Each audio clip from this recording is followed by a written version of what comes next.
आज नवरात्रि अनुष्ठान का पहला दिन है, पहली संध्या। इस बार हम लोग चर्चा करेंगे गोस्वामी तुलसीदास द्वारा रचित रामचरितमानस जो राम कथा है, इसमें कौन लोग नहीं आते, यानी क्या विघ्न है, इस पर अगले 8 दिनों तक हम लोग चर्चा करेंगे। गोस्वामी तुलसीदास जी कहते हैं, रचि महेश निज मानस राखा, पाई सुसमयु शिवासिन भाखा, ताते रामचरित मानस वर, धरयु नाम ये हरि हरसी हर। तो श्री महादेव जी ने इसको रचकर अपने मन में रखा था और सुअवसर पाकर पार्वती जी से कहा। इसी से शिव जी ने इसे अपने हृदय में रखकर और प्रसन्न होकर इसका सुंदर रामचरितमानस नाम रखा। जैसे भगवान शिव को कैलाश के समीप का मानसरोवर प्रिय है और पार्वती के साथ उस मानसरोवर में विहार करते हैं, वैसे ही रामचरित जो है मानसरोवर है और इस मानसरोवर में भगवान शिव माता पार्वती के साथ विहार करते हैं। तेहिए पावन सुभग सरघाट मनोहर चार, जो संवाद है इसके याज्ञवल्क्य भारद्वाज, काकभूषुंडी गरुड़, शिव पार्वती, तुलसीदास जी और संतगण, ये इस सरोवर के 4 घाट हैं। और तुलसीदास जी रामचरितमानस की तुलना एक और सत्य से करते हैं, राम कथा मंदाकिनी चित्रकूट चितुचारू, तुलसी सुभग स्नेह वन सिय रघुवीर बिहारू। राम कथा चित्रकूट में प्रवाहित होने वाली मंदाकिनी नदी है और चित्रकूट क्या है?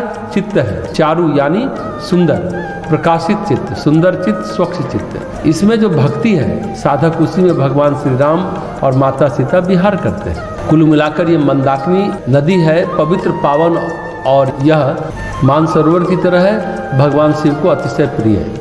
ये राम कथा जहाँ होती है, कहते हैं 2 लोग अवश्य जाते हैं, भगवान शिव और हनुमान जी। ऐसा कहते हैं भगवान शिव कथा सुनने के लिए कभी कभी अगस्त ऋषि के पास चले जाते हैं, ऐसा वर्णन आता है। ये राम कथा अपने आप में समग्र और संपूर्ण साधना है, राम भक्ति है। इसमें क्या क्या है? इसमें स्वाध्याय है, स्वाध्याय में सद्विचार है, सद्ज्ञान है, स्वाध्याय में विवेक है, वैराग्य है, स्वाध्याय के साथ सत्संग है। सत्संग में क्या होता है? तो संतों का संग होता है, संत भगवान के भक्त होते हैं, संत परमेश्वर के नज़दीक होते हैं। इसमें संतों की साधना है। सत्संग स्वाध्याय से भिन्न है। स्वाध्याय में सद्विचार है, सद्ज्ञान है, सत्संग में संतों की साधना है, संतों की अनुभूति है जो ईश्वर प्रेम में लीन है। राम कथा में कथा है, कथा में भगवान का पावन नाम है और भगवान की लीला है, भगवान के गुणों की चर्चा है। इस कथा में संकीर्तन है, राम नाम का संकीर्तन है। राम कथा कितने चीज़ों से सजी हुई है? स्वाध्याय से, सत्संग से, कथा से, कीर्तन से और सबसे बड़ी चीज़ ध्यान से। कथा सुनते हैं वो भाव समाधि में डूब जाते हैं, कथा सुनते हैं तो भक्ति में खो जाते हैं। इसमें योग भी है, अनेक तरह की योग की चर्चा शास्त्र करते हैं।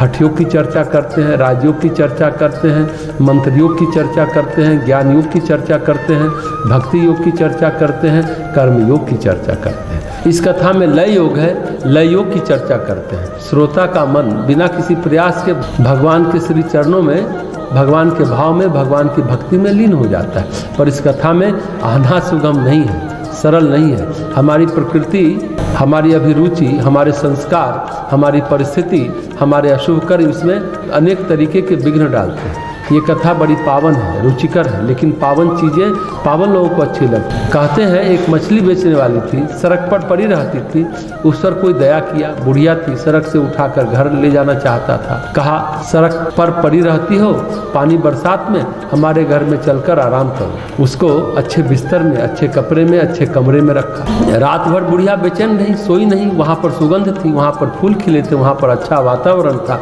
लेकिन मछली की दुर्गंध नहीं थी।